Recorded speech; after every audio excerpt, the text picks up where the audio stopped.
seats, which are rare.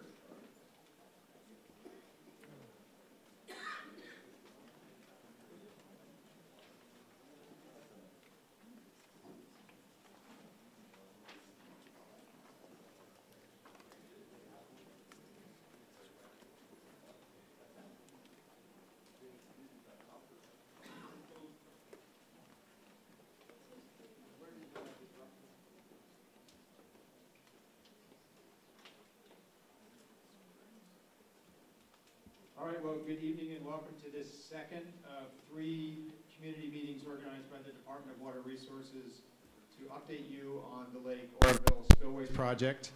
My name is Mike Hardy and I'm a principal with Kearns & West, and I'll be facilitating tonight's meeting just for safety purposes. Your exits are here and here and here and here, so on either side of the room. Maybe more importantly, the restroom is out that door and down the hall to the right, okay, if you need to use those facilities. There are snacks back here. If you didn't have a chance to get your supper, there's extra water back there. And the other thing that I wanted to do is just on your chair, quickly review. There's a copy of the agenda for the public meetings. There is a comment card, there's a speaker card, and then there is also a 2-sided sheet of paper that lists some of the feedback that has come in from the community members and some of the actions that the department has been implementing, and we'll get into those later, but we wanted to make sure everyone had a copy of those. And I'll talk about the speaker cards momentarily. How many of you attended at least one of the first round of public meetings in April and May? Welcome back. Tonight's meeting is really intended to give you an update on what's been happening since then. I've got my first speaker card. Thank you very much. And I'll explain about those in a meeting. I'm not a DWR employee. I'm not a technical expert on dams, and so we have experts from DWR tonight who are here to answer the questions that you may have. I'm going to turn the microphone over to Joel Ledesma here momentarily, but let's just quickly look at what our objectives are tonight up here. So first is to give you an opportunity to learn about the progress of the Spillways Emergency Recovery Project. The second is to give you updated information about response to the feedback, which I mentioned a moment ago, and we'll be providing more details. To give you an opportunity to ask questions that you have about the recovery and offer your own perspectives. And then also we want to make sure that you have information about how you can communicate with the department about anything that's on your mind related to the recovery. So those are the 4 things that we want to make sure that we hit tonight as part of this presentation. The agenda will be pretty straightforward. As I said, Joel will kick things off, and then we are going to have a quick review of reservoir operations. We'll get an update on construction progress, and I don't know if you had a chance to look at some of the posters around the back of the room, but there's going to be a lot more information related to what's been going on for construction. And then we'll have a review of what DWR has heard from the community about various concerns, and as I said, what's the actions that the department is taking or considering to try and address some of those concerns. And then we'll take your questions, or if you choose to just fill out a comment form, that's fine as well. Just a couple of guidelines. These are pretty much the guidelines from the first round. It's really about being respectful of people. Understand there's strong feelings about some things associated with the Spillways incident. It's understandable. People have different points of view, but my request to you is that in here tonight we let people make their presentations, finish, and listen respectfully. I'm going to go through the process, and if you were here before, you know what it is. We do use speaker cards and comment forms so that we can track every question that people are asking. So we understand what's on people's minds, and so it helps us very much to get you to fill out the speaker card turn them in to someone on our team. I'll have the speaker cards, and I'll just call people's names off. That way you don't have to stand in line at a microphone. And I really appreciate that people have been willing to follow the system, and it keeps things orderly, and I hope that it provides a better opportunity for people to get their questions answered as well. I have sort of a rule of 1 and 3, and that is basically think about one person, one opportunity, one question, and up to 3 minutes if you need it, okay? We can go into some more details there when we get down to questions and answers. And then I would ask you to remember to turn off your phones or put them on airplane mode, but I promise you the seats are more comfortable than airplane seats. And we do have nuts and water just like Southwest. Okay. I think, Joel, that I'm just going to turn it over to you here. You want these lights up? Yeah, you know, we had the lights turned down earlier, so to see if we could get a little bit better resolution here just during the presentation. So let's see. I think that's great. We can't turn these off. These are something we just learned. The design has these as the emergency lights right in front of the screen. You know, you learn something. This is a great facility, and we really do appreciate Caltrans letting us use this. I like having these here. Okay. All right. Well, thank you, and good evening, and thank you for taking the time to come share this presentation and discussion with you guys. Before we get started, I do want to acknowledge and thank some of your elected officials that are here. So Curtis Grima from Assemblymember Gallagher's office is here, and my understanding is Assembly Member Gallagher is here. Thank you for coming out. Gary Bradford, Yuba County Supervisor, is here.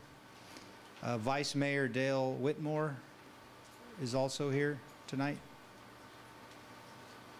He met with us earlier. Stephanie McKenzie, also Marysville Council member, is here with us tonight. And Angel Melchor with John Garamendi, Congressman John Garamendi is also here. So with that, thank you. And Assemblyman Gallagher, did you want to come say a few words, or?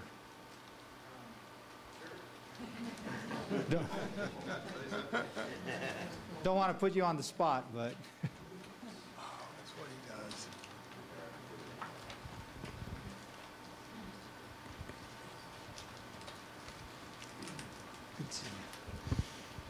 All right. Well, yeah. Thank you, everybody, for coming out tonight. You know, again, I think it's always very important for us to continue to come out, get informed on what's going on, but to provide the folks from DWR with input from this community that, you know, we've lived this, right? We've lived through this. You know, I brought my son with me tonight, Kellen, so he's tagging along with me today, and you know, but we were evacuated, you know, just like a lot of you in this room, and so we want to see, you know, real long-term solutions to this, and that's what this is about. Certainly we want to know about how things are going to get repaired and put back into place. But the long term is what we really want to know, that, hey, we don't get back into this situation ever again. So that's been my focus. Working on legislation right now that's working its way through the legislature on dam safety and inspections. So, you know, that's, you know, one big item for us is, hey, how do we make sure that we're doing everything we can in the future, that we catch these things and we make sure that we don't have deficiencies, that we don't have things that cause us to get into a bad situation, right? And we can always get better on those things. So anyway, without, you know, I don't want to take up too much time. Most of this is about, it's about you guys, you know, coming and giving input tonight, and my staff is listening as always. You know, the important thing is that we handle the long-term solution here. And anyway, so with that, I'll turn it back over and look forward to the discussion tonight. Thank you.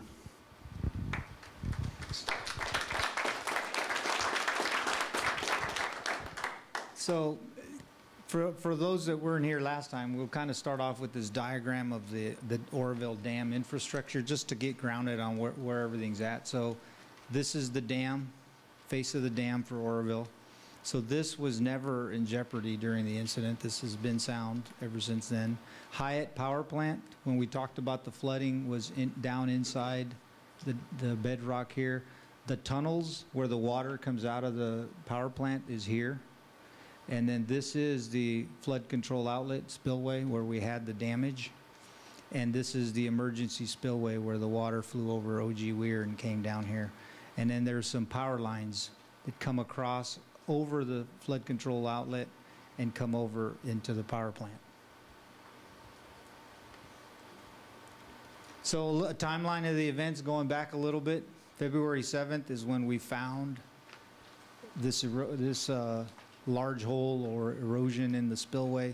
And that day there was a maintenance worker out there doing maintenance to the siren, and he saw abnormal flow and made the call and immediately shut it down. And this is what we had when we finally turned it off and went to inspect it. So we called, as required, FERC, Federal Electric Reliability Council, Division of Safety of Dams, which also oversees dams, and then all our dam and safety engineers all came out and inspected this.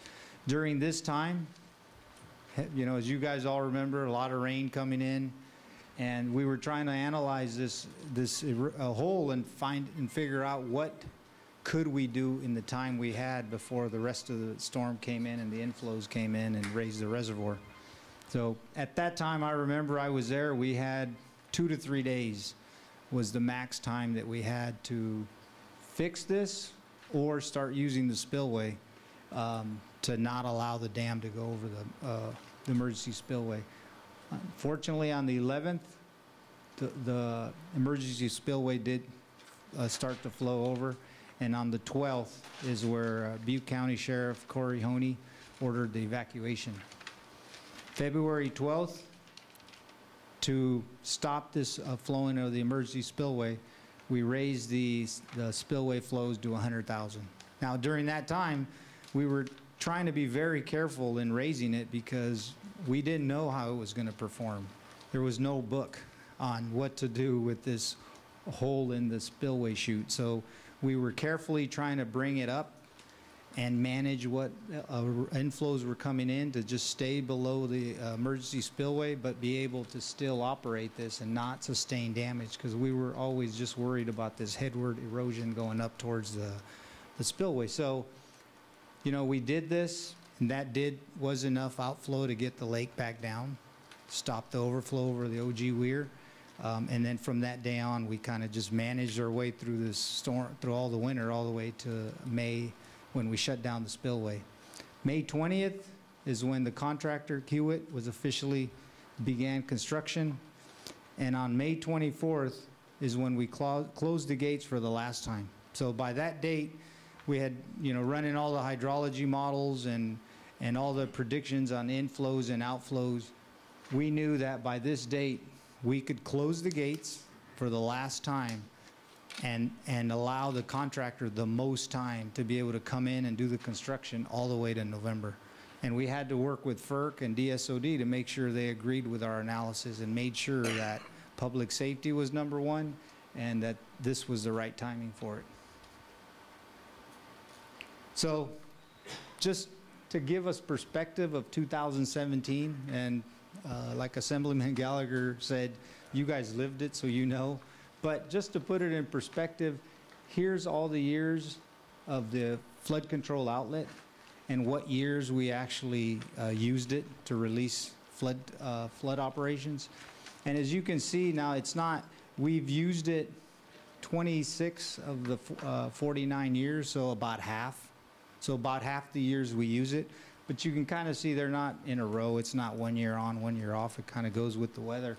But I think the important part is when we look back at last year, we can just see the amount of weather we had this last winter.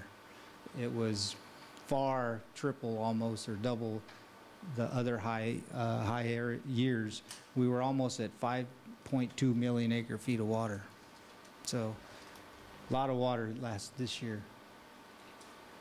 So while the storms were coming in and we had this broken spillway, here were at least the perspective of trying to manage all the risks that we had going on at the same time. So we were managing a broken spillway.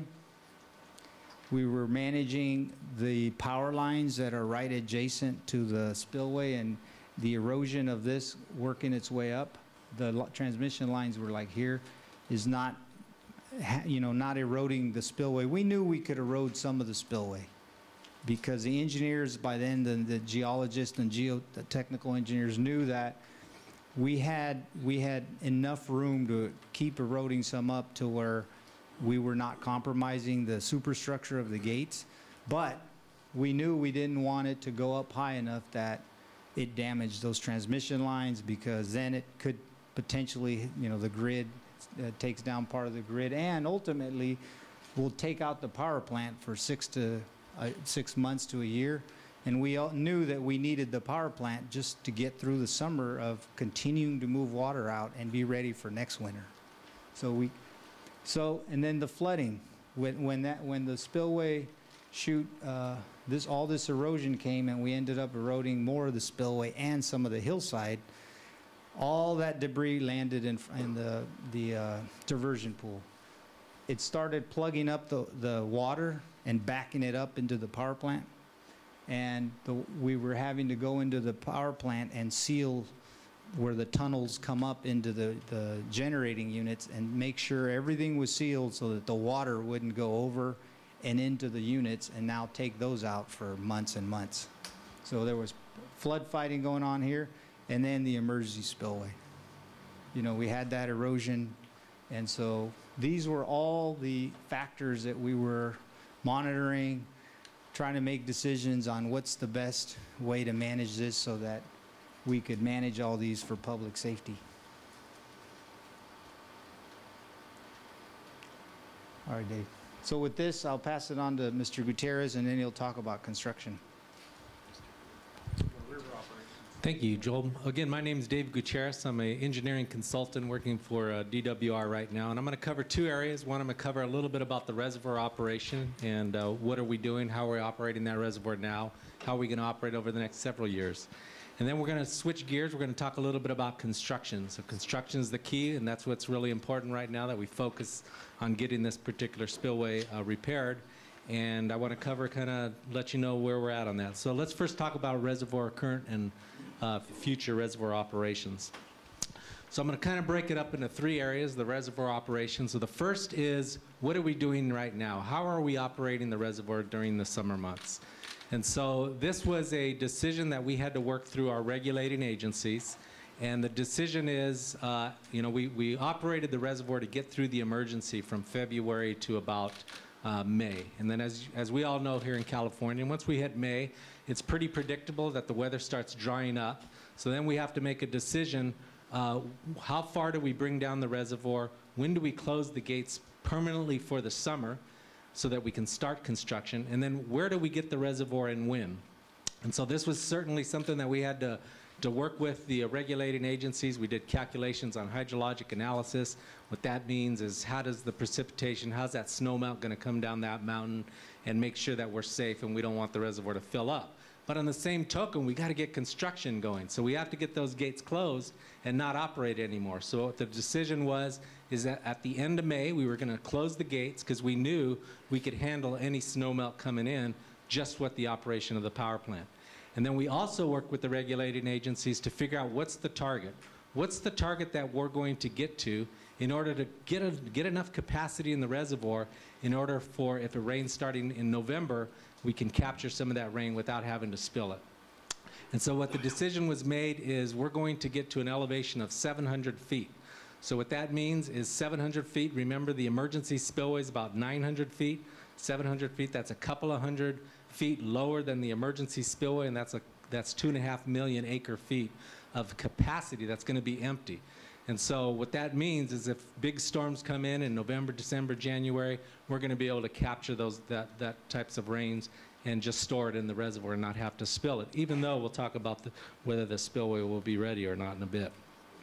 Okay, that's going to get us through November 1st. Then what we have to do is we have to figure out how are we going to operate that reservoir from November 1st through this winter while we have a spillway that's not quite to the design capacity that it was originally designed for. And so what we're doing is we're working with the Corps of Engineers, and the Corps of Engineers has, if this was actually a dam that was, it's a multi-purpose dam. The purpose of this dam was not only for water supply, but it was provide flood protection for the downstream areas like Marysville. And so what we have to do is we have to already, there is a design curve that's regulating this particular reservoir during any particular winter. And so that's always to keep capacity in the reservoir so that you could knock off those peaks. So remember, these big storms could come in here, and we've had historical storms coming in as high as 300,000 CFS. And if the dam were not there, if the dam weren't built in the 1960s, that 300,000 CFS would have came through the towns, and the levees would not have been able to withstand that type of flow. So what the reservoir does is it captures those high peaks, it stores the water temporarily, and it basically knocks off the peak. And that's what it did this year. 190,000 came in, the reservoir captured it, and no more than 100 was let out. And what that does is that allows the levees to be able to withstand that type of flow.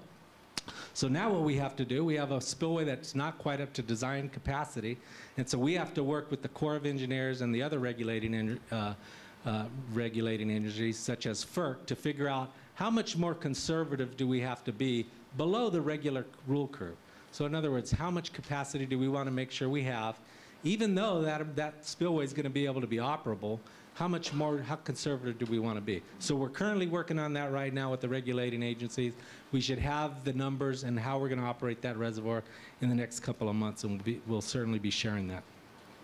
And then finally, we got to talk about the future. We got to talk about the long-term future. How should we operate that reservoir from here on out? Now, this is, I think, has been on people's minds even before the situation with the flood control outlet, because we all know that things change. The way it was operated back in the 70s is maybe not the way we should operate it today. We do have things like climate change that actually affect the types of inflows that will occur in the future. There's certain things in the rule curve that were assumptions that were never came about, such as other dams that were going to be built. And therefore, this has to be updated at some point. Now, this is a long-term process. It usually takes a lot of years to actually get this done. We got to engage the Corps of Engineers because it's really their rule curve. They're the ones that paid for the flood storage. They're the ones that own that flood space.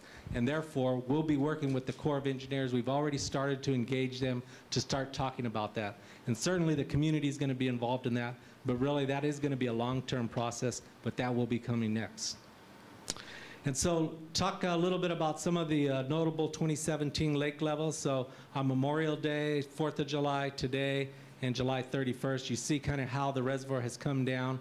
And the idea is we're going to bring that reservoir down all the way to elevation 700 by November 1st. And these are some of the elevations that were hit. Again, think of the maximum it could actually have is 901. And it typically goes down through the summer anyway, so it's gone down a little bit faster than normal. And so what this graph shows is this is a graph that shows the elevation of the reservoir over time. So if you look on the left-hand side, what this graph is showing is the elevation in feet throughout the entire year. So notice that really big high peak over there on the far left-hand side. That's about elevation 901 feet. That's when it got to that emergency spillway. And then over time, we were able to manage it through the rest of the winter, as Joel kind of showed some of his slides. And now we're on the green and the blue, and what we're trying to do is we're trying to operate that reservoir, getting it down to about elevation 700 feet, and we're operating it between those green and blue lines. So right now, there's certainly no safety situation that we have. We're well below the gated structure, and we'll continue to go down. And again, what we're trying to do is we're trying to get that capacity ready to go for the next winter so it could capture those big storms. Okay, now let's switch gears a little bit. Let's talk a little bit about construction. Let's talk about where we're at, where we're going in terms of construction. Let's talk a little bit about the progress. But before I do that, let's go back a little bit. Let's start about in March and some of the things that we showed. So what I have here is a slide back from March of 2017. And what we showed you back then is we showed you, okay, here's the criteria that we're going to actually design for the spillway before November 1st of 2017. And what that basically means is we knew we couldn't completely finish the spillway. We couldn't finish it in one full year because we only had about 6 months of construction period. So you really can't complete the whole thing, but we know where we have to focus our attention to. And so what we said is, let's make sure that the upper part of the spillway has a capacity of 270,000 CFS. Now, I got to really be clear on that 270,000 CFS. That's a design capacity. So think of it as a factor of safety. That doesn't mean we're going to send 270,000 CFS down that spillway. That's never been done before, and God willing, it'll never be done in the future. But 270,000, it's like a factor of safety that you add onto what you're actually going to expect. So that's what that number is, 270,000. So we're gonna design that upper spillway right now to meet 270,000 CFS. Now, what we were thinking back in March is there's just too much concrete actually to place in 1 year. And so the idea is for the lower part, so think of this in kind of 3 different projects: the upper part of the chute, the lower part of the chute, and then we're going to talk about the emergency spillway. So on the lower part of the chute, we knew we weren't going to be able to get all that structural concrete in place by November 1st in 2017. But it's also important to understand that the lower part of the chute's probably not as critical from a dam safety perspective. Because if we could get the upper part of the chute to function, we could actually operate it just like what we did. But we're going to do better than that. What we're going to be doing, and we're going to talk a little bit about, is we're going to be able to place roller compacted concrete and get the capacity up to about 100,000 CFS. And that's historically about the maximum that it's ever been. There's been a few years where it's been over that, but only a couple out of the last 50. And then finally, let's go over to the emergency spillway. Again, we want to make sure that that emergency spillway is functioning, even though we don't intend on using it next year. But let's at least get it up to a capacity of 30,000 CFS, just in case something goes wrong. That's another factor of safety that we have to add. So that was the basis of the design. That's what we're going to design. Now let's shift gears and let's talk about what we're actually doing.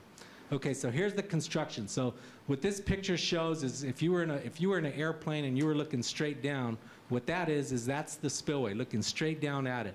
So the top of it is the gated structure. That's the reservoir on the top of it.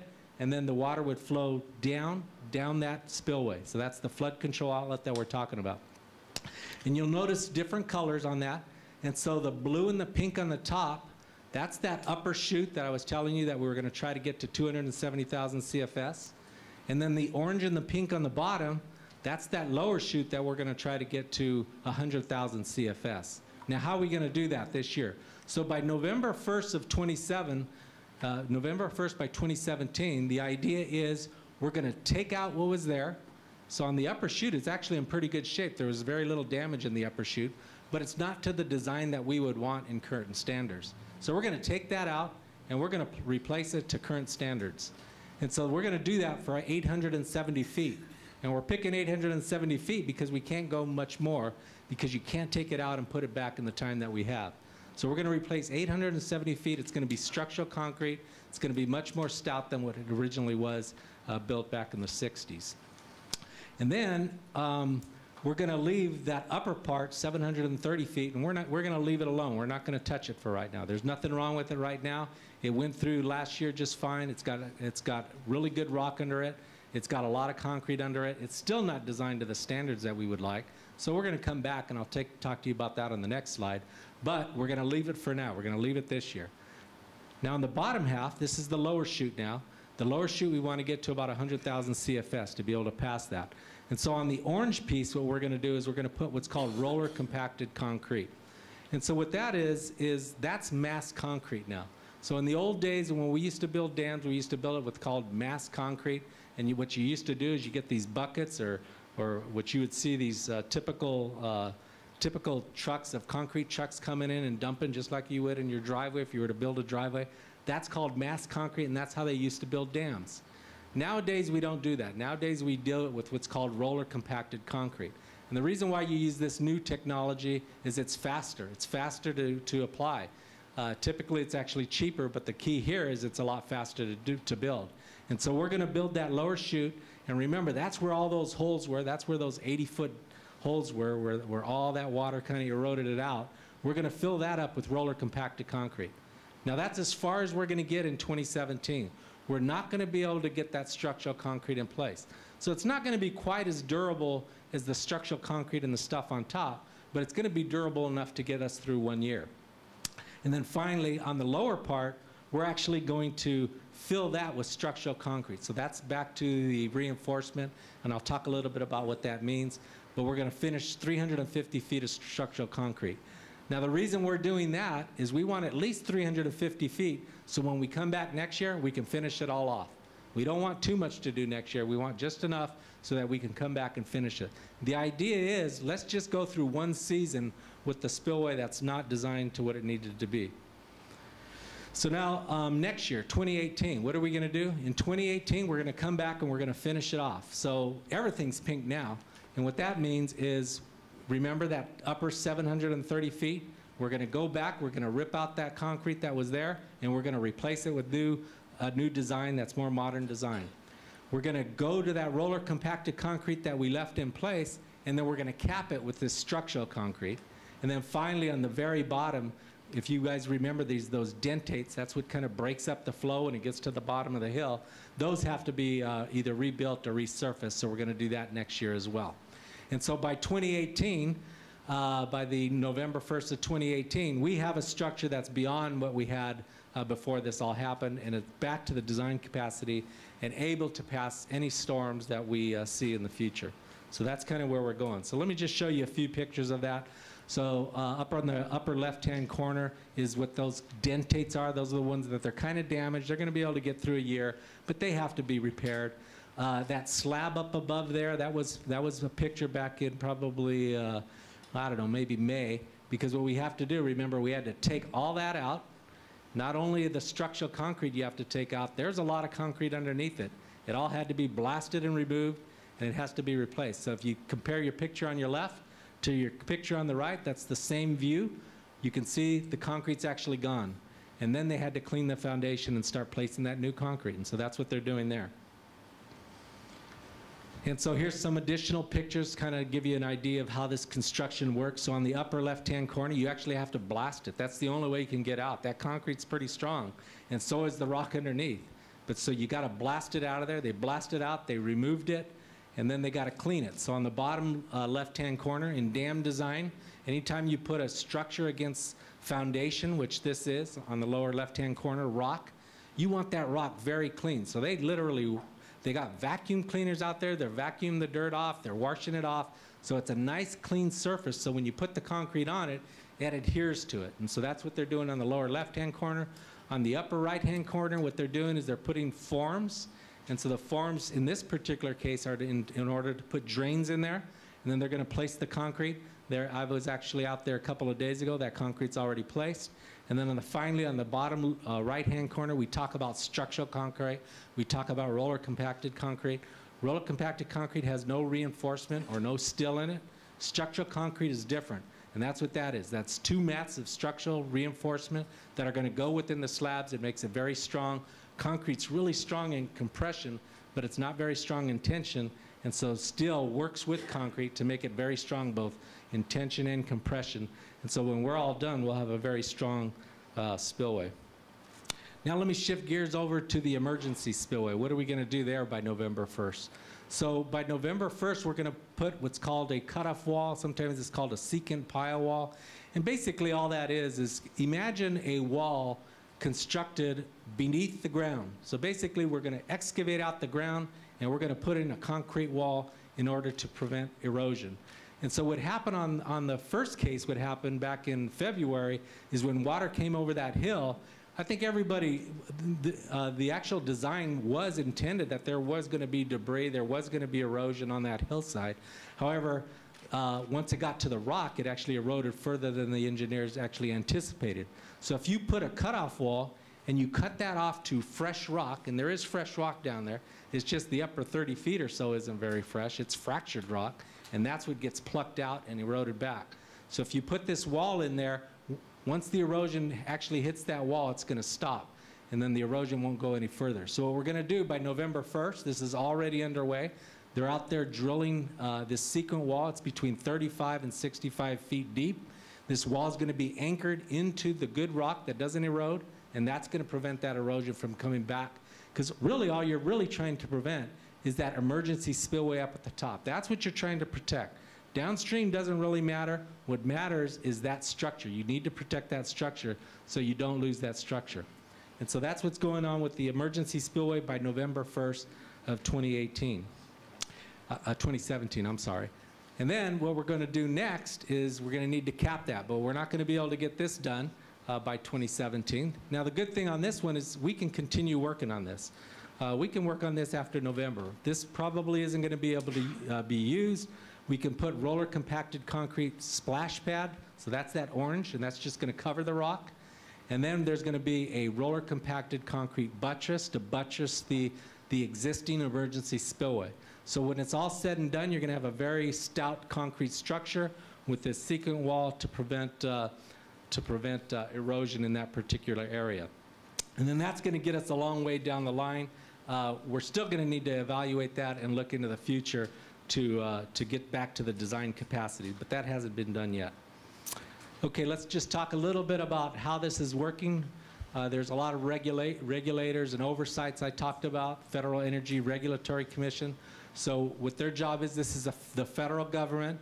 They have about 2,200 dams throughout the nation, and they're responsible to review the design, the plans and the specifications to make sure they're designed adequate in terms of safety, and then they're going to go out there and they're going to review the construction. So they're out there right now watching DWR to make sure that they're actually building it the way that they said. On top of that, you have the California Division of Safety of Dams. It's a dual regulating situation here in California. So the California Division of Safety of Dams does the same thing. They actually review the plans and specifications. In addition, they do their own independent evaluations to make sure that the owners are designing it from a safe standpoint. And they also will be out there. They're out there every single day, day and night, 24 hours a day, making sure the contractor's actually building that structure like the plans and specifications show. And then on top of that, you have what's called a board of consultants. This is a board that's actually selected. These are experts from around the country, and they're actually overviewing everything. They're looking at what FERC's doing, they're looking at the California Division of Safety of Dams is doing, and they're also looking at DWR in the design. And they're giving their comments along the way, and they're also watching construction. Now, not to confuse the board of consultants with the forensic team, so what we always do anytime there's some sort of incident around the country in terms of dams, and there's been a lot of incidents over the last several decades on dams, you always put a forensic team together. And so this forensic team, what we have to do from an engineering perspective is you always want to learn from any mistakes that were made either in the past or at the time of an incident. And so you put this forensic team together. In this particular case, in order to be as independent as possible, the Department of Water Resources went to the two organizations in the United States that have responsibility of dam safety, and that's the Association of State Dam Safety Officials and the United States Society of Dams. And they asked those folks to actually put a team together, select the team members, select the experts from around the world in order to figure out actually what happened. And so that's what this forensic team's doing. The forensics team is actually looking through thousands and thousands of pages of documents. They're interviewing employees. They're understanding the practices and procedures. And they're going to be coming out with what happened. What happened from a physical standpoint, what happened from a human standpoint.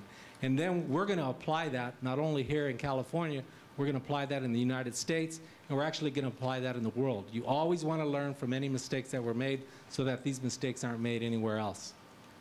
And then finally, the U.S. Army Corps of Engineers, they were absolutely a key during the response. DWR was spread a bit thin, didn't have enough engineers, even though they used a lot of consultants. They brought in the Corps of Engineers to actually help during the response, and the Corps of Engineers has continually been involved.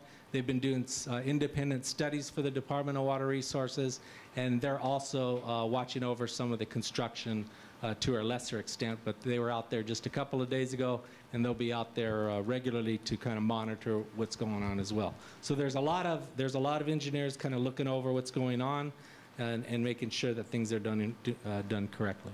So with that, I'm going to switch it over to Aaron, who's going to talk a little bit about community outreach. Thank you.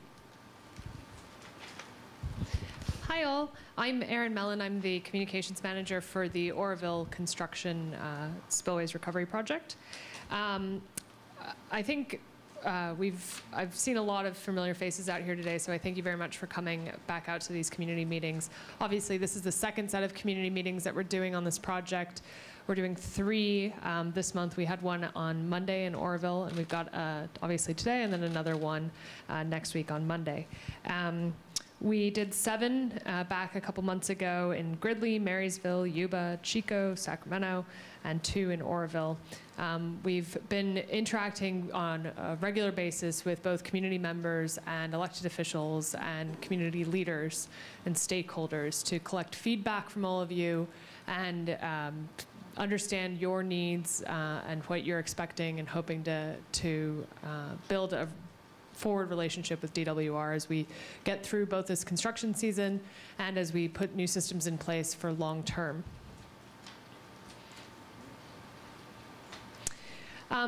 So as I said, we've been collecting feedback from all of you in these meetings, in one-on-one conversations, in briefings with your elected officials, through your emails and your Facebook messages and your phone messages. These are kind of categories of topics that we've heard from you that are of concerns and the top concerns in the community. These are certainly not exhaustive, and I understand that. And we don't have all of the answers today. Everything is under consideration. We want to continue hearing from you. We want to understand what projects you want DWR to work on and where you want our efforts focused, both for the next 2 years in construction and then going forward. I'm going to share a few actions that we've taken so far, but again, that's not exhaustive. I'm not trying to say that, you know, because we had a community meeting that we're done and we've heard from you and check the box. We want to have a continued dialogue. We want to be continuing to build this relationship. So community engagement and transparency, obviously I've talked about that a little bit already. Transparency is a very good topic because it means different things to different people. So we've heard from many of you that you want unredacted documents. One of the things that the department has focused on is making sure that we're putting out as much information as we possibly can without risking public safety. And that is a commitment from the highest levels of the department. You have asked for direct answers, and I understand that. And one of the goals of these community meetings is to provide that to you. And also, when we get emails and comments and phone calls, we respond to those personally. And sometimes it does take us a little bit of time. We've got hundreds of comment cards that we've received so far. So it does take a few days, but we will get back to you, and it will be from a real person. You're also asking for updates and regular communication. I hope that you're providing us your contact information. We do have an email list that we've been building at these community meetings, and we are trying to send regular email communications that are relevant to you, and that involves things like siren testing or road closures or trail openings or closures because of construction. I know, especially here, downstream impacts are of top priority, and that's, you know, from the high water event this year, and I know that the community has dealt with similar issues in previous years. We are studying the impacts of the high water event downstream. We are assessing channel capacity. We are looking at sediment buildup in the downstream rivers, and we are also looking at damage to levees that occurred this year. Construction impacts for the folks who live near the construction site, obviously that's of huge concern. Noise, traffic, dust, air quality issues, light pollution. If you are experiencing something personally, we want to be able to interact with you because no 2 situations are alike, and it's not, we don't have a solution that will work for everyone, so we're trying to address people directly to make sure that we are taking care of your issue in particular. Obviously, recreation, it's a huge driver for the economy in this region, and we are absolutely taking lake levels into consideration, or we're taking recreation into consideration about lake levels. And long-term, we're looking into solutions to address the loss from, obviously, things like the emergency spillways boat ramp. The top-line message in all of our communication is that Oroville is open for business, and we will continue to be driving that message. We have a few different ways of contacting us. Phone number, email, like I said, we try to respond to these in a timely manner. It does take us a couple days, or depending on how complicated your question is, it could take a couple of weeks.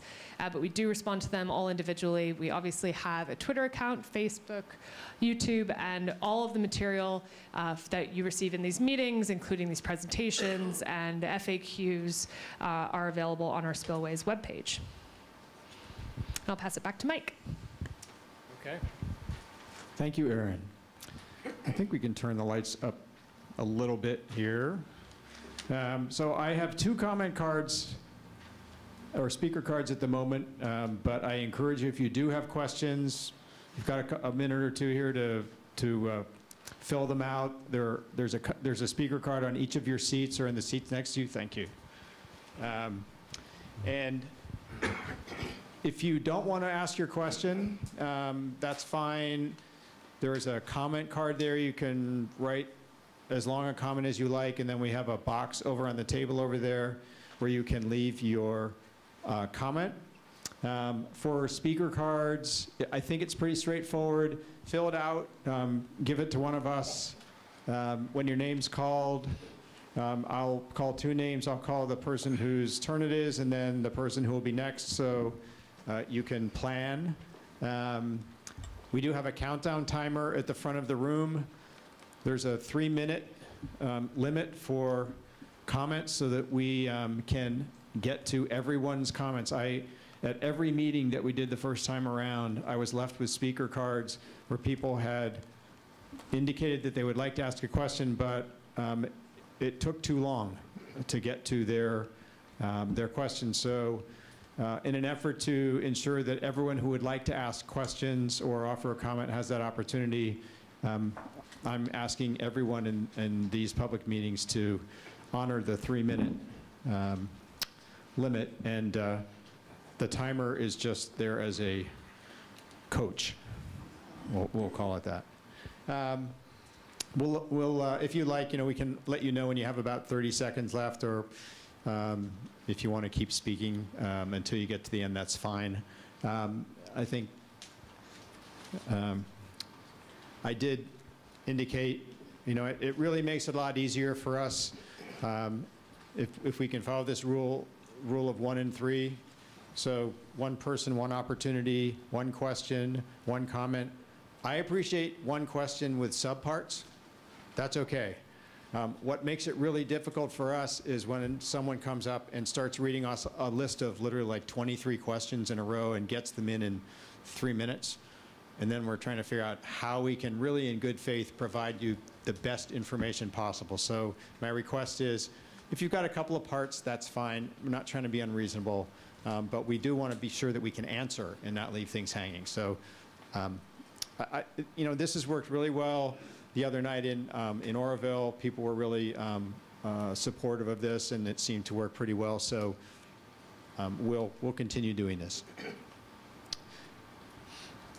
If anyone needs help filling out a speaker card, feel free. We're happy to help you fill out the speaker cards. I have 3. Are there any speaker cards that we can pick up now? If you want to wave it, Janet can get one. Not a lot of questions yet. All right. Comments? Yep, Janet, you have a couple there? All right. All right, so why don't we get started? You can use this microphone at the front of the room. So is it Robert, is it Bauk?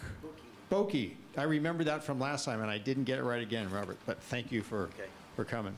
Okay. Yes, I'm Bob Boki, and I'm the owner of Johnson's Bait and Tackle and JBT Marine. I'm on the board of directors of the NorCal Guidance Sportsman Association. I'm Sutter County Fish and Game Commissioner and on the board of directors of Golden Gate Salmon Association. And I just want to thank you very much. We begged you to start staging the water drops from shutting it off 10 feet in 6 hours and you guys have done a great job, and I hope you'll continue to do that this winter when we have some real water. The other thing is I'd like to see, I know you're working on the sediment levels, but the Yuba City area from the 5th Street Bridge all the way down is so full of sediment from up where all that water, where all the farmland and the levees and everything collapsed up above. And last week, you could walk all the way across the river and not get your knees wet. That's how bad it is there. That area is number one. We have the program all set up to do the silt management there, and I'd like to see this get done before the year's over, because that's going to give us a lot more levee and flood protection if we can get some of that silt out of there. The other thing is, I know DWR is responsible for our salmon mitigation up there at the Feather River Hatchery, and I'd like to see you guys pay for, I know Fish and Game has to approve it, but get the maximum number of salmon that we can mitigated out of that hatchery this next year. So thank you very much. You guys do a good job now. So was there any information, I don't know if Greg or anyone else had, in response to the sediment? Greg, did you want to talk about that? You want to talk about the sediment first? Sure. Well, thank you. My name is Greg Farley. I'm with DWR's Division of Flood Management, and we are doing a reconveyance study. Oh, you want to stand up?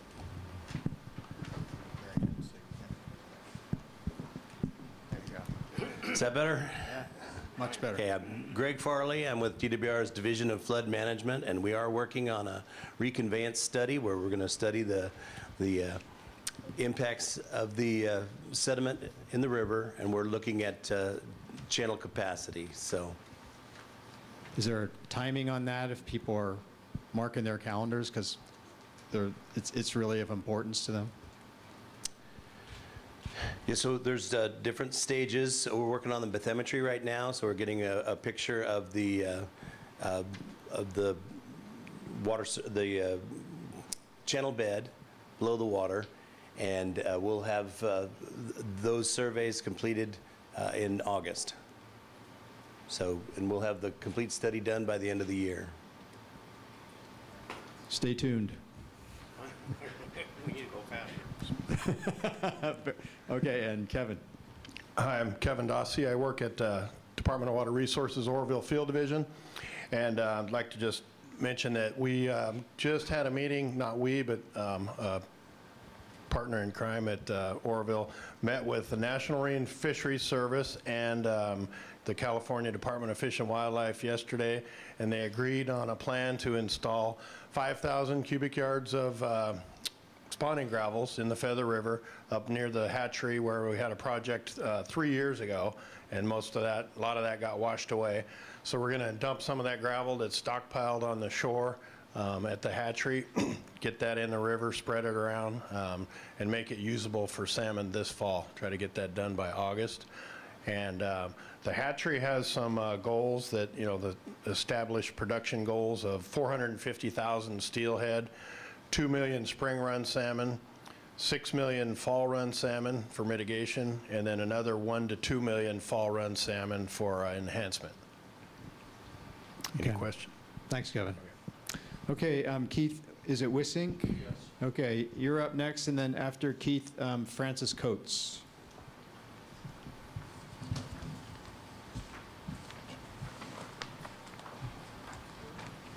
Hi, my name's Keith Wissink. I live in Olivehurst. My question is in regards to the schedule of completion of the spillway. As of midnight tonight, there'll be 103 working days left. According to the best numbers that I could get, there's 325,000 cubic yards of concrete to be placed in that spillway. If you do the math on that, that amounts to 131 cubic yards of concrete to be placed every hour from now until November 1st. Can you give me some reassurance, that, just so you can wrap your head around that, that's 13 trucks you see going down the road every hour, 24 hours a day, from now till November 1st. Does anybody agree with that or disagree with that? Let me start the answer and I'll hand it over to you. Okay, I'll start the answer and then I'm going to hand it off to Jeannie to give a little bit of perspective. So, good point. 130 yards, that's a lot of concrete in any 1 hour. To give you a little perspective, we do place that amount of concrete. That's not unheard of. I think the record here in California, when we were building Olivenhain Dam, it's a roller compacted concrete. We were placing actually up to 16,000 yards a day. So on a flat, level surface. yeah, and so that's what you're going to be building. You're going to first. Well, you're the gonna, spillway's angled like this. Okay, so if you could just let Dave Okay, I'm finish sorry, go answering, okay? I right. appreciate your interest, though. And the way you actually build it is you build it in layers. So you're just going to go back and forth, and you're going to layer that up all the way up with the roller compacted concrete, and then you're going to come back with structural concrete. So the guys are actually working on the more detailed schedule right now. But it does fit into the schedule, and 130 yards of concrete a day sounds like a lot, but it is done regularly in big projects. Hi, Mr. Wising. Wising, yeah. Wising. I'm Jeannie Cuddle, and I'm with Department of Water Resources, and I've been serving as the incident commander, and I'm the chief engineer. So let me talk to you a little bit about some of the efforts that Kiewit has. As you've probably heard, they have upwards, by August, about 500 staff. They've been pulling a lot of labor locally. They are looking at having upwards of 150 carpenters and craft workers doing the form work. As Dave mentioned, the structural concrete will be at the top and the bottom, and the roller compacted concrete will be in the middle. So they'll have 3 different headers working simultaneously. And if you're watching any of the live feeds, you'll see that as well, that there's an ambitious amount of work going on. They have a roller compacted plant on site and a structural plant on site and a rut crusher on site. So a lot of the raw materials and everything are on site right there, so that it's minimizing the impact for construction traffic in town as well. So that makes it a lot more efficient to place such a large magnitude of concrete. But you're right, it's an exorbitant amount of concrete. We have about 150 trucks per day just delivering the cement. Right. Well, 150 trucks a day at 10 yards a truck doesn't get you to That's just the cement. So Right. the concrete is being placed, is being batched on site. Right. Well, I watch your web camera, and I see how you're placing the concrete now. At one time, you were pumping it in. Now you're putting it in with a crane. Someone needs to reassure me that this thing's going to, and that in that days right there, there's no time for the concrete to dry there. I mean, you write your name in it using these numbers on the last day, and then it's supposed to be able to take 100,000 CFS. so you obviously are a careful and informed watcher. So if I could suggest that when the meeting's over, if you want to follow up on some of Okay. these details, I think it is important to be able to respond to the question. So, Robert. Right. I just. Got it. Okay. So I had Yeah, one John. thing to add. John Lehi with State Water Project Operations. So the department feels we can have this completed by November 1st. But just as a contingency, this is the whole reason, as Dave expressed, we're bringing that lake level down to 700 feet. So that's 2/3 of the lake are going to be completely empty, 200 vertical feet of space. And the primary purpose of that is a contingency in the event that we run behind schedule. So that's a contingency that we have in place. Okay. Thank you. All right, Keith, thank you. And please follow up if you want to stick around. All right, after Keith, is it Francis? Yep. Coates, and then after Francis, I have Laura, is it Kieber? Okay. And that's all I have for now. Okay. I wonder how we got to February 2017 with no one having ever looked at the emergency auxiliary, whatever, spillway to make sure it was functional. I mean, how did DWR get us 50 years down the road to February 2017 with an emergency spillway that disintegrated upon first use?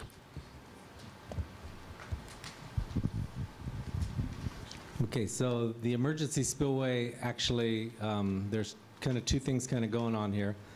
First, it's good to understand what an emergency spillway is. And the emergency spillway is typically designed all over the country as a spillway that's used in an emergency to handle very, very large storms, usually when the capacity is overcome from the normal spillway. And that's how this particular one was designed. Right or wrong, that's how they design emergency spillways. And so typically when you design the emergency spillways, such as Oroville, when they did the design, there was every intention that debris and rock would actually be excavated during the spill. So what you saw is, what you saw all the erosion going on, is you saw that going downstream. Now, the structure itself, as you get closer and closer, the rock does get better. However, honestly, the rock that was eroding much, much faster than was anticipating. So how does that happen? That's a pretty difficult calculation actually to make, to try to figure out erosion of rock and erosion of rock to flow.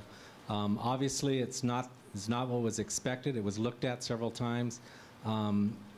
Something was wrong, and so I think we have to learn from that. Now, was the erosion going to get all the way back to the emergency spillway? It's the emergency spillway, the structure itself that you're trying to place, and a lot of that structure is actually placed on sound rock, but some of it may not have been, and that's what I think needs to be looked at. So we got to look at that. How did that happen? I don't know. That's what the forensic team's here to do, is to figure out. Well, from what I've been able to figure out, it looks like there's practically no core sampling on that slope, and no one ever looked at it. That's what, and I think you were there during most of that history, but apparently there was no core sampling. Nobody had any reason to believe that it would hold up, as far as I know. There's actually pictures of construction of the actual foundation of the, there is no core samples downstream. You normally don't do that. But there is a lot of construction records available on the emergency spillway, and that's actually the key. And so there is some, that's actually what's being investigated right now, and we're going to find out exactly what happened and whether that's appropriate or not. So Dave, the forensics team's report is due when? Forensic team's report is due out in the fall of 2017. That's going to be available to the public. To the public. Okay. All right. Laura Kieber, you're up next, and I am open for other speaker cards if other folks have comments or questions. I appreciate the live webcams to be able to observe the goings on up at the spillway. But the last meeting, there was talk of having a public viewing platform built, some public access up there. What's the status of that? And how is that going to be accessed? Is it a trail? Can you drive there?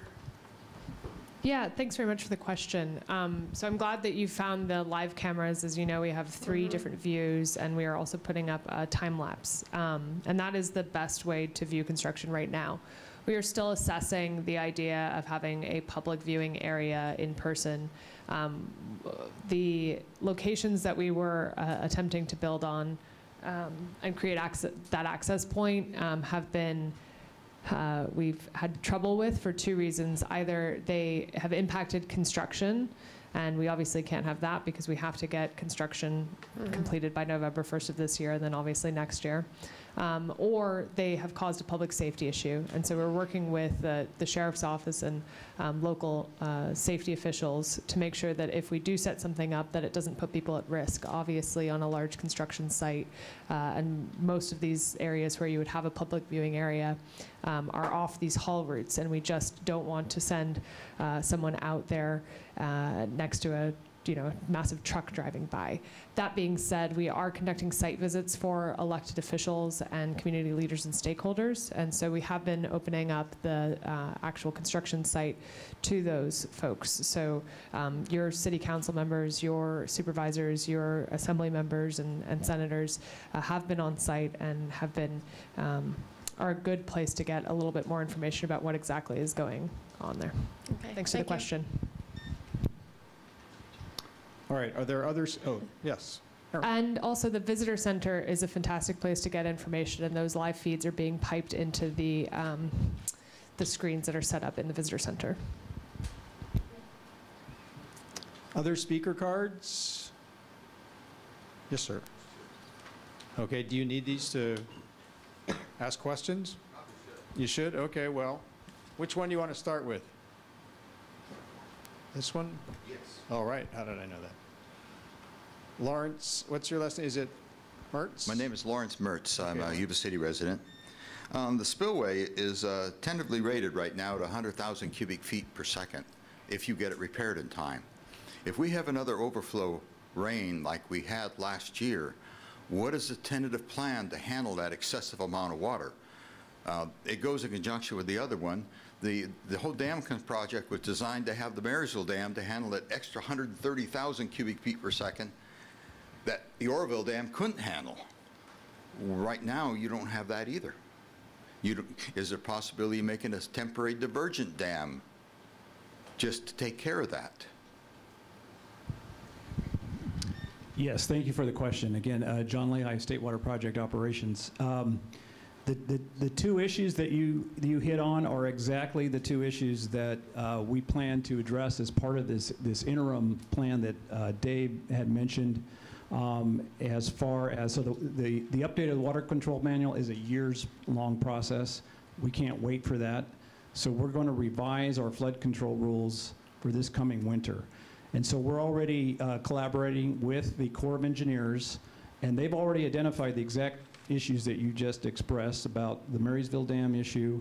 Also the fact that we're anticipating only 100,000 CFS capacity versus the 150,000 that's called for as releases in the flood control manual. So we will have to make adjustments. The way we mitigate for that is we will be operating all winter long at a much lower elevation in the lake to accommodate for both of those issues.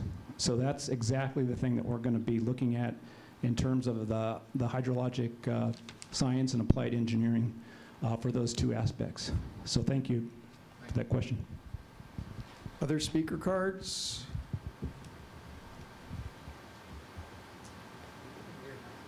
Yes? You got one? Ah, okay, yes. I haven't got a speaker card. Well, I would appreciate it if you'd fill one out, just so I have a record of your question, okay? So I think there's one right on the chair there. Do you want some help filling it out? We can fill it out for you if you want.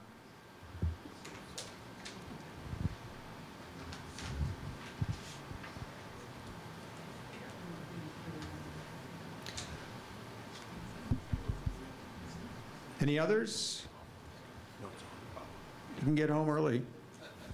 But this is your opportunity to ask the questions that you have. I have a million questions.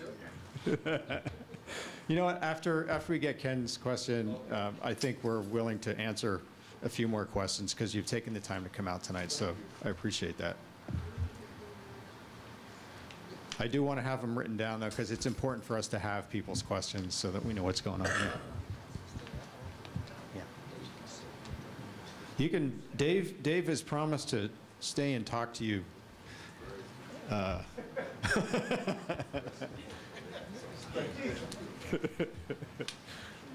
Anyone else with a speaker card? No?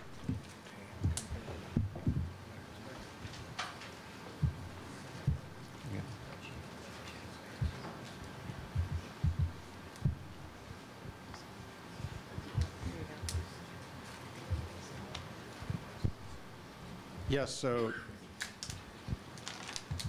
are you going to, how would you like to do this? Do you want to, are you going to come up to the microphone? Okay.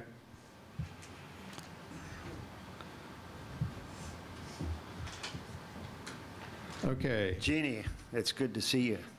I didn't know if you'd be here or not, and I took a chance. You've done something to your hair, dear. Was it good? It looks really good, yeah. In my 5 applications to FERC, I'm Kenneth Viney from Napa, California. Hello, David. You answered my questions last time. I want to compliment you on your videos. I think they're very, very good. Keeps everybody informed as what's going on. And the open meeting here is excellent. It brings everybody up to date of what's going on. But it's kind of part of crowd control. what we call crowd control in the contracting business. And it doesn't serve us well because we know more than the average person out there because we've done it all, or some of it anyway. So the questions I had for you, Jeannie, was that in my 5 applications to FERC, I keep hammering away on the emergency spillway.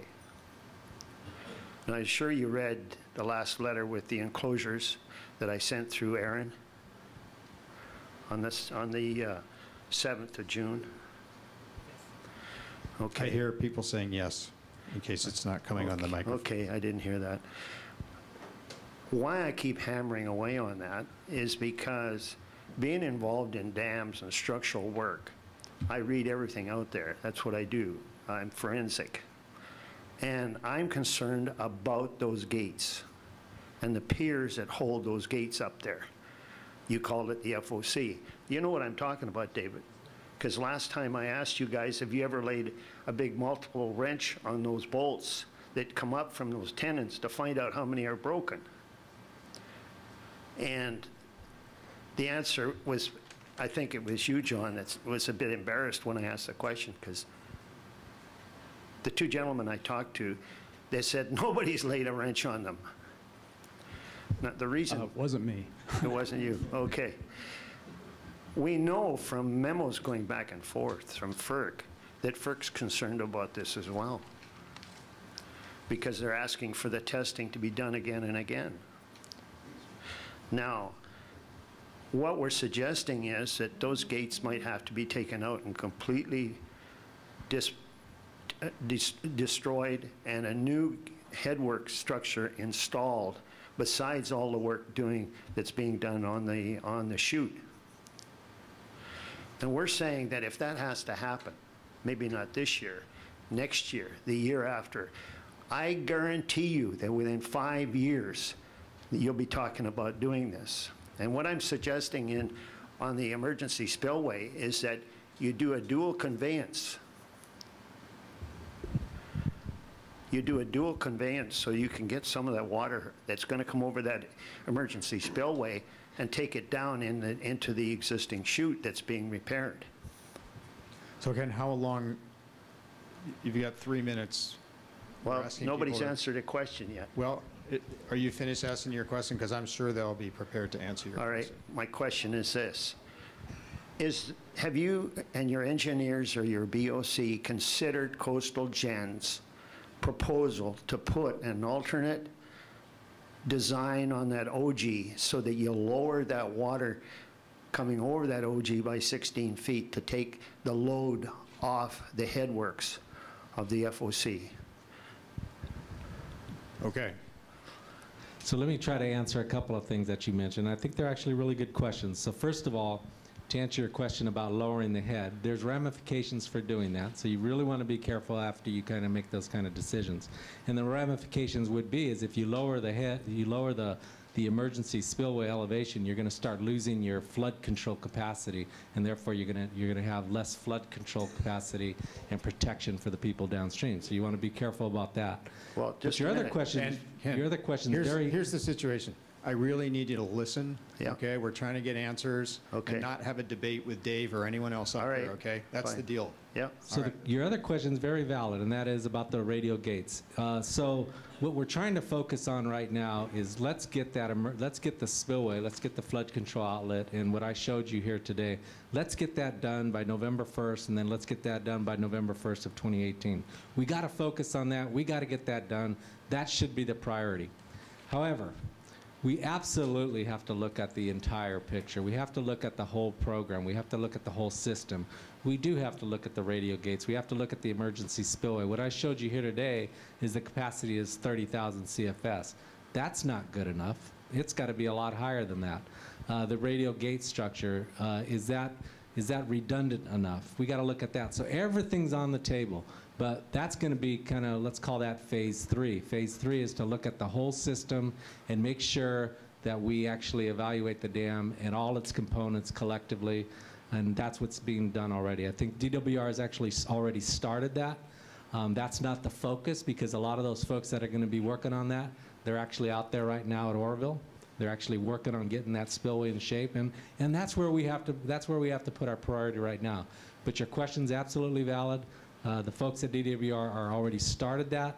That's not the focus today, but they will get on it, and they're going to look at pretty much the entire system. So everything's on the table, and they're going to look at it all. Can I add an addendum? How long is it? About 30 seconds, Dave. That was a very good explanation. What the lowering of the OG does is it gives you more control. Because if those gates don't open, as was indicated by the BOC letter here that I got in front of you that I don't have time to read, where they're talking about levels of 917 feet. That's 16 feet of water over that OG. You don't want that either.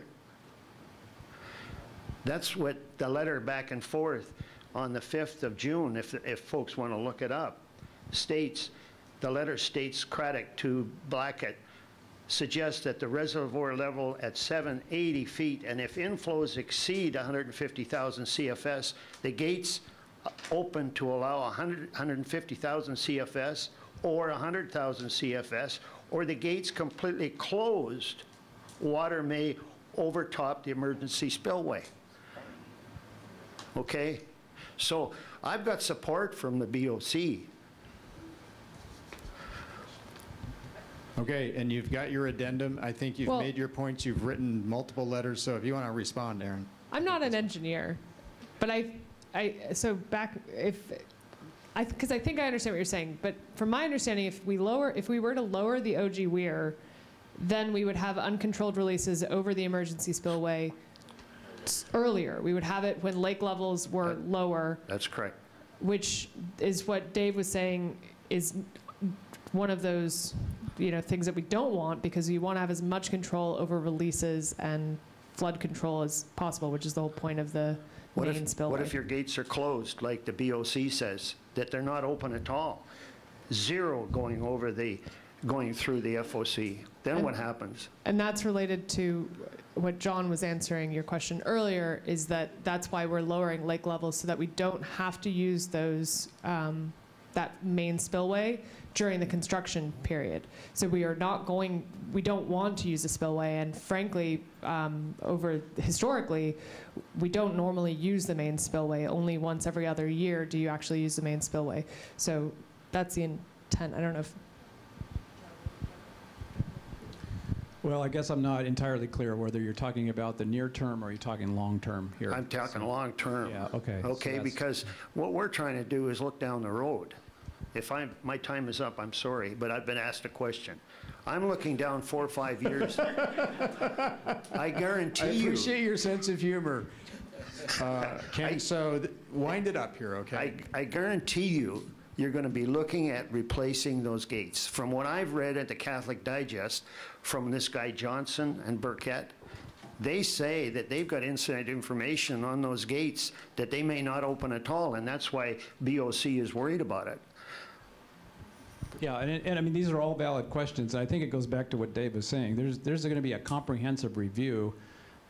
After this current construction project, there's a comprehensive review about what other facility modifications may be necessary. So that's everything you're saying is on the table. Because last time I was here, they said that never again will the water go over the emergency spillway. No, that's just not true. That might have been the way that it was taken. It was certainly not the intent. The emergency spillway is there.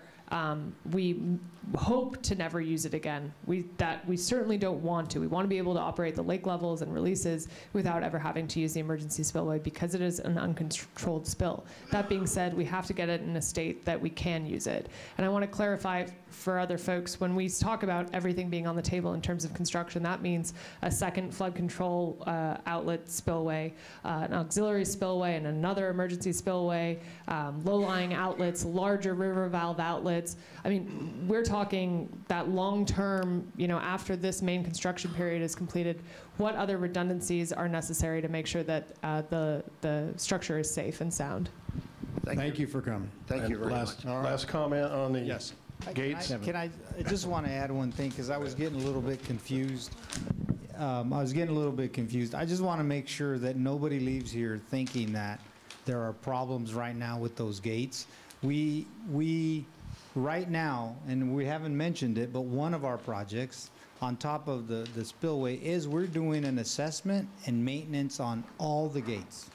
Diversion pool gates, the radial gates, all of them are getting looked at, and all of them are doing whatever repairs we need to do for maintenance right now. That's a project we're doing right now. And I think what you're saying is we need to look at them more long-term, and that we are going to do also, but I didn't want anybody leaving here that those reports that I didn't read them, but that there's a problem going on right now. I want to make sure it's clear. We don't know of any problems with them, and we are doing inspections. We've had, that's a project that's going to go on for the rest of the summer too. So we're doing everything we can to inspect, repair on not just those gates, but the diversion pool gates. So I just want to make sure that that point gets out, because I don't want to leave this group thinking that there's known problems and they're in that report and we're going to wait 4 or 5 years. We're not saying that. Other speaker cards, questions? Anyone? Yes, ma'am.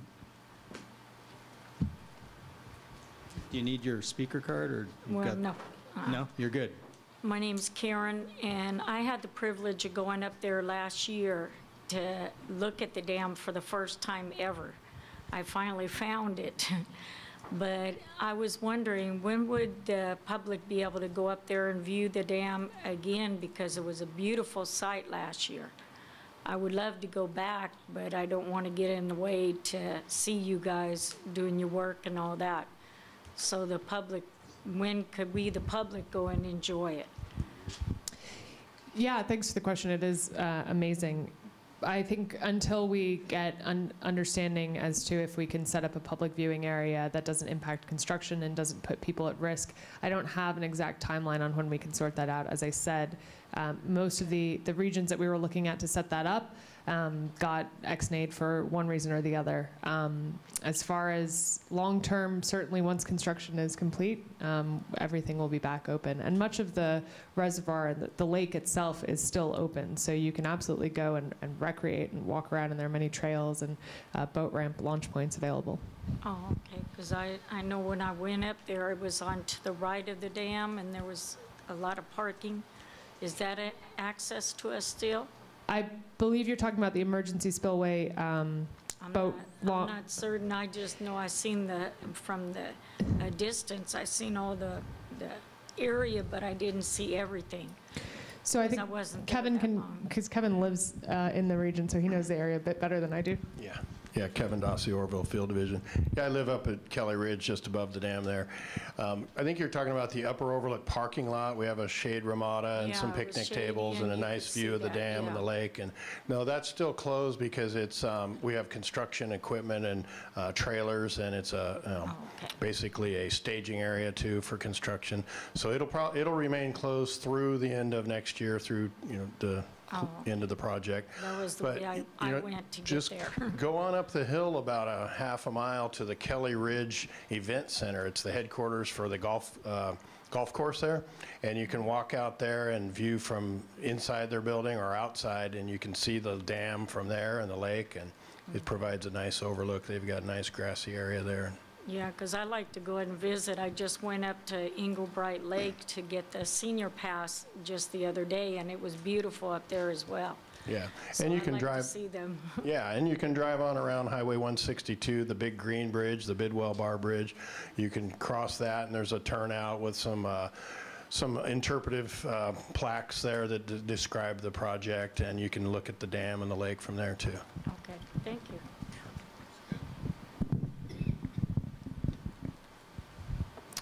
Okay, so I think there may be some Facebook questions, because we are also on Facebook Live, I think. So, I don't know, Matt, do you have some Facebook questions that we ought to try and address here?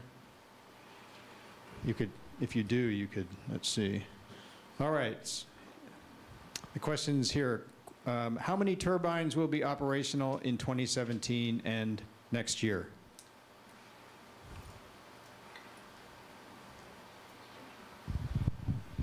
Well, there's 5 in operation now, and we've been 5 out of 6, and one of them's been under major refurbishment, kind of like a car where you're rebuilding the transmission engine. It's going through a complete overhaul. It's scheduled to come back online in the fall, towards the end of the year. So we would have 6 out of 6, and rear valves. All right, that's 1. Let's go. Number 2, when will a detailed construction schedule be available? This is Jeannie again. Kiewit has been updating their construction schedule regularly. We have the less detailed one here so you guys can see the progress of work. The detailed one we're expecting with the latest plan and spec delivery, because we just got those approved from our 2 regulating agencies last week, probably by around the first week of August.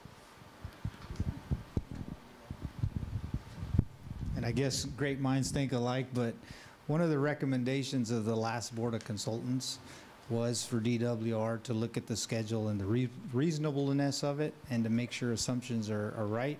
And so not only do we need to answer it for ourselves, but we need to respond to them, because if you've read those, there's recommendations, and one of them is just your question. So we'll have to answer it, and that will be public.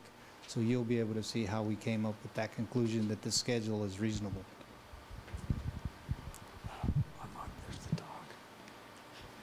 All right, coming up next, does existing concrete added during the emergency yet removed from the emergency spillway before adding splash pad and buttress?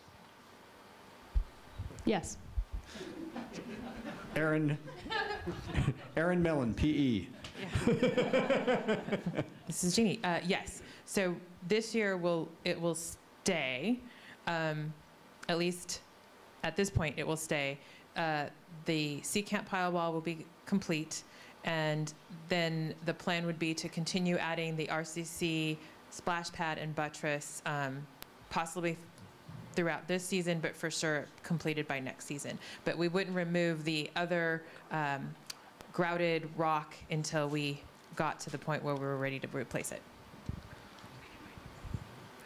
Okay, so number 4, what are the plans for gate repair and replacement? I think there may have been some attention, so I think we're going to consider 4 answered. Number 5, does the 2017 design get structural training walls for the entire length? That sounds like an engineer's question. Okay, who's answering that one? Jeannie? Yes, yes, there will be training walls along the length, and again, they'll be structural at the top, RCC in the middle, and structural at the bottom, and then the RCC will be replaced with structural concrete next year, both slab and walls. Okay.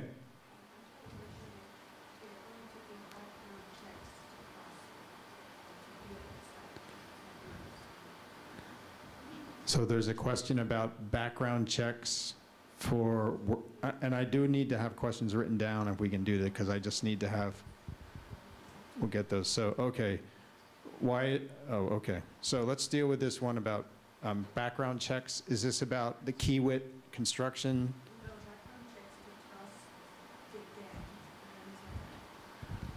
So we are still working with local law enforcement, the sheriff's office, to figure out the best way to give access, but also make sure that we protect both the dam and then therefore obviously the public.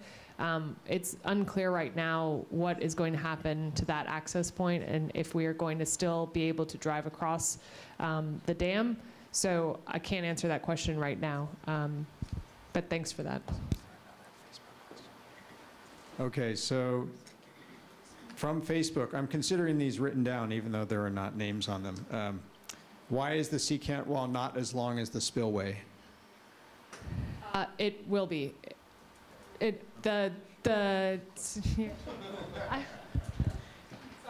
I think she that's steals my thunder every time.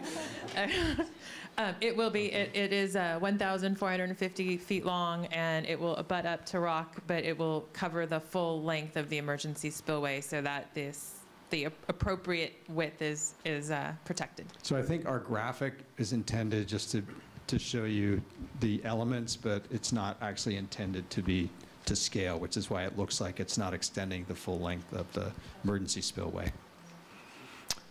Okay, so Laura Kieber, I think you had a second question, is that right? Did you want to ask it? Yes, you do. We're giving people another round here because there's so much interest and willingness to fill out speaker cards.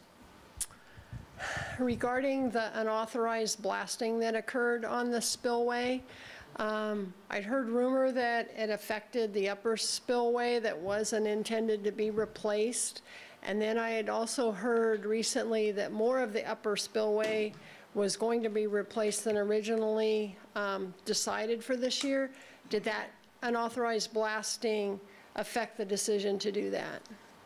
Yeah, that's a good question. There was premature blasting in the area. That blasting was in an area that was intended to be reconstructed, which was the additional portion that recently got approved by FERC. The problem was that we and our teams blasted that area before we had formal approval, but that work was always planned to be done this year, so it doesn't impact construction. Obviously, the concern is we want to make sure that we're not doing things out of order and that we are going through the necessary approval process with our oversight and federal partners before we actually hit go on that. So, okay. Can I do a follow-up with that? Sure. I was wondering, considering all of the work that has to be done, and this year, why was more added to that upper spillway to do this year? Sure, yeah, that's a good question. It was added because we have so much work to do next year as well. So to complete the work in a 2-year cycle, we need to do more of it this year than what we originally anticipated when the original designs were drawn up back in March. Okay, thank you. Thank you. Thank you. And I have one more speaker card. This is from Shelley Kaler. Shelley, did you want to read your question? Do you want me to read? Oh, it's a Facebook question. Okay. Why are FERC and the governor not present at these meetings? Well, I can't speak on behalf of either the FERC or the governor. I know that we do often have representatives of FERC here in the audience, hearing the community's concerns, and all of the topics are relayed back to our partners at FERC as well as the governor's office. I think DWR is the dam owner, and so we are the ones who, one, need to hear your feedback, and two, the ones who actually can implement change. So you're talking to the folks on the ground that can actually influence those decisions. So that's why we're the ones here talking to you. Any other speaker cards this evening? No? All right. Joel? So I just want to thank you all again, and thank you for coming. And I know that sometimes it sounds like the answers are kind of confusing, but you know, we're doing our best to give you all the latest information. And on the construction, I think you guys, I mean, some of those questions are pretty good. I know especially the can we get it done in time, and that was related to the last question on why did you guys, you know, demolish a little more. It's because for us, we need to take care of the spillway and not extend this into a 3-year emergency. You know, we need to get it done, and then we need to move on to the rest of the comprehensive. So there's a little bit of shuffling that goes on in decisions on what's reasonable to get done, but you also need to get enough done that you can get it finished quickly. So those are all things that we're always working on. It's construction. Things happen. We need to always be flexible and working on the most important parts. From the top to the bottom, that's the priority, and I think in the presentation you kind of saw that. If we ever got to a point where we're running out of time, the top's going to get done, and that's going to get done no matter what. But the schedule is set up to do all of it, and so we're just working on that, and hopefully as we keep talking to you guys, we keep relaying the information. We're confident. Kiewit, with the design of the roller compacted concrete, is very confident that they can get it done.